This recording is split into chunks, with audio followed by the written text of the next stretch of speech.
Ini adalah buku yang diadaptasikan dari sejarah Galuh Ciamis bagian ke-7 situs Legenda Pulau Majeti karya Haji Jajah Soekarja.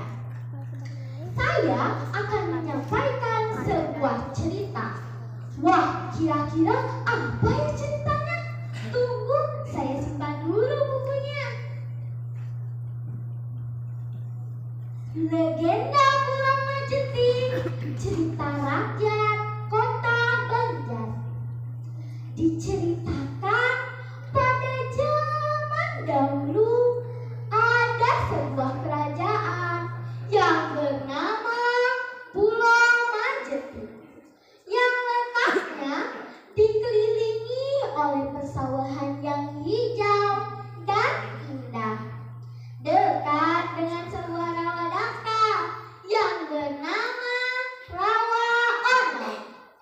Kerajaan Pulau Majeti pada zaman itu dipimpin oleh seorang raja yang gagah perkasa dan memiliki kesaktian yang sangat tinggi, yang bernama Prabu Selang Kuning Sulaiman Anom dan ratunya Ibu Gandawati Ingkang Garwa.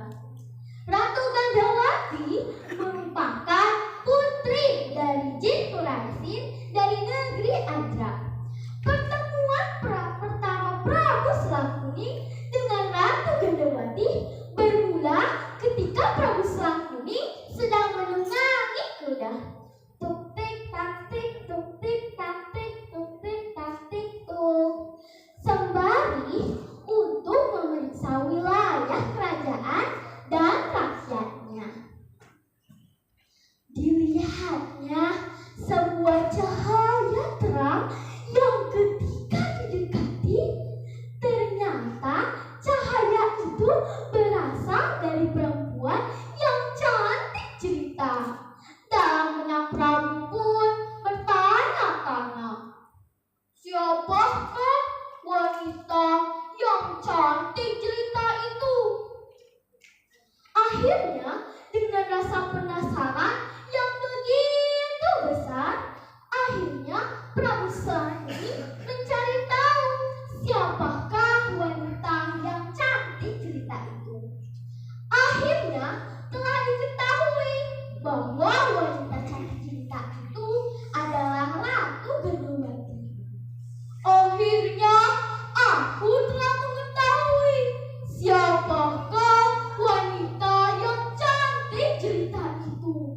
Tidak lama setelah ini akan aku lamar dan aku jadikannya permaisuriku, kata sang Prabu berkata kepada dirinya sendiri.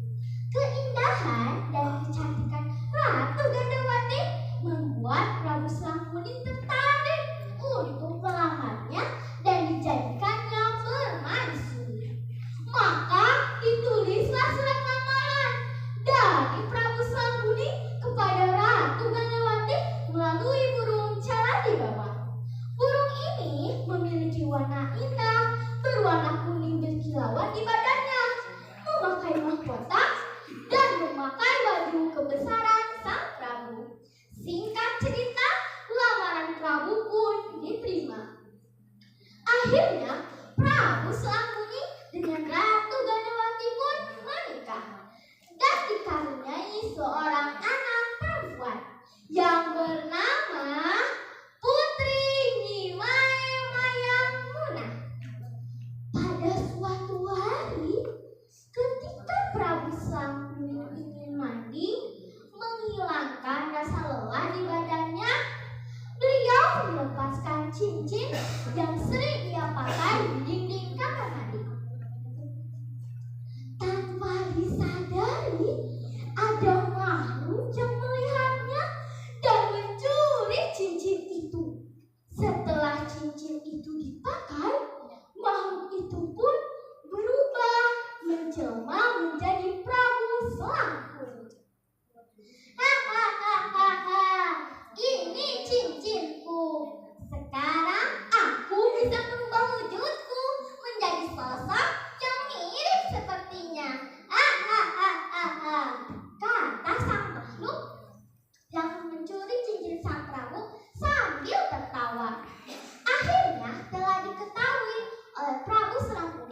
bahwa cincin miliknya hilang.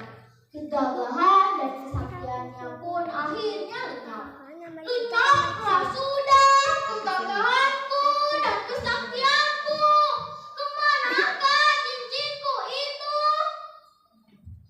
Kata sang Prabu berkata kepada dirinya sendiri. Akhirnya Prabu Srangkuni pergi dari kerajaan Pulamajeti melewati hutan-hutan menuju ke arah selatan. Sementara itu, kepemimpinan kerajaan Pulamajeti dipimpin oleh makhluk yang menjelma menjadi Prabu Srangkuni.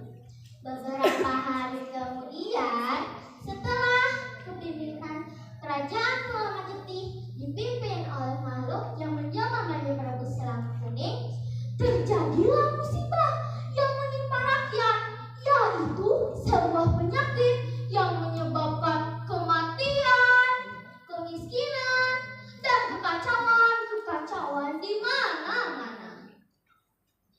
Ada seorang wanita yang berilmu tinggi yang mengetahui bahwa itu bukanlah Prabu Srangkuni yang asli, melainkan raja jadi-jadian. Akhirnya wanita itu memberitahu kepada seluruh penduduk untuk tidak mengikuti perintah raja itu. Wahai saudaraku, jangan engkau ikuti perintah raja itu, karena raja itu bukanlah Prabu Srangkuni yang asli, melainkan raja jadi-jadian. Hah? Raja jadi-jadian? Apakah itu benar, Pandita? Ya, benar sekali. Bukannya sangat mirip seperti Prabu Srangkuni. Tapi lihatlah sekarang, banyak kekacauan di mana-mana. Akhirnya, penduduk pun terenung sekejap melihat sekeliling kerajaan. Ya, benar sekali apa yang kau katakan, Pandita. Banyak kekacauan di mana-mana. Hidup kami tidak tentram lagi. Apakah kita harus mengusirnya, Pandita? Jangan, biar dia mengetahui kesalahannya sendiri. Makhluk penjelmaan Prabu Srangkuni pun menjadi gusar dan bimbang.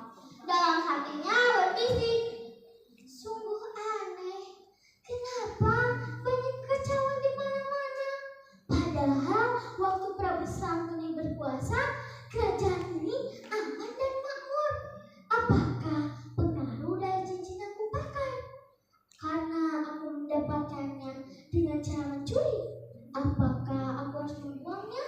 Ya, aku akan segera membuangnya.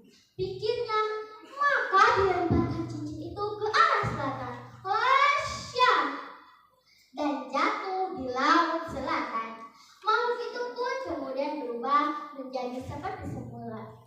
Sementara itu, Prabu Srangkuni yang mengembara hingga ke laut selatan bertemu dengan seorang nelayan yang sedang menjaring ikan.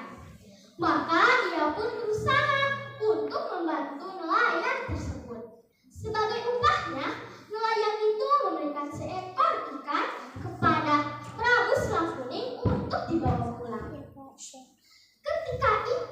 Ketika ikan itu disembelih hendak dimasak, Prabu Srangkuni terkejut bahwa cincin yang selama ini hilang ditemukan.